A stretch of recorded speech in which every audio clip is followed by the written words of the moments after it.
Manipur da makha tana kuki militants singa chatnariba su chatnahanlu yaroi amadi Manipur Assembly na chapsaba resolution ama lobiduna center da thatana makha tana su chatnahandana ba singadabani haiba miyam ki kholau lauraduna ngarang Manipur gi mafam kaya da paksana ngarang numidang maira rally chakhiba ki manung channa Imphal East District ki Pukhau Terapur da su Northern Development Youth Club Women Welfare Association and Village Volunteer Pukhau Terapur na sinduna Pukhau GP gi manung channa leiba sagol Kewa company amade Pukhauga Kusamnaraga meiragi rally chatkhre rally aduda maike yadongi miyoi kyana thoroktuna sarugya kibagaloinana kuki militants singa leinariba su extend tawba yaroi Manipur Legislative Assembly mi famasida kuki militants singdagi su louthok naba warep lawgadabani haiba kholau kya su lauke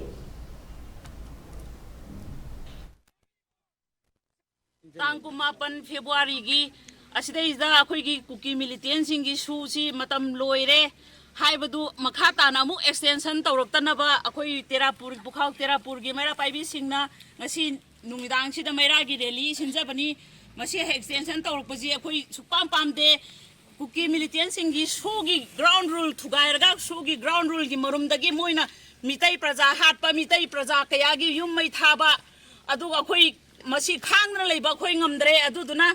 sarkana assembly da decision lobiraga central da Pibiraga Manipur Gidagi Suse extension Taudanaba Hoina Terapurgi Mera Paibi Singna a can be lepsare.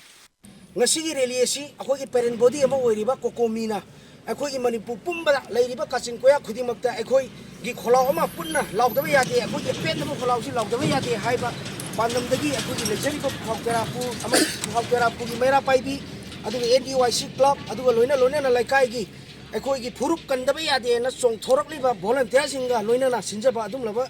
Akoigi Relini, Haiba, Reliasi, the Sengna, Akoigi Kuki militants in the Toriba, Satariba, Su Makata, and Sataba Yaroi, Hausi Satariba, Assembly Mi Pharmacy, the Akoigi Lady, MLA Singaduga, Assembly na, Saba Pirepama, Makatana, Akoigi Kuki militants in Su Makata, Sanaba Yaroi, Haiba, Resolution Lauraga in the government, the Tanaba,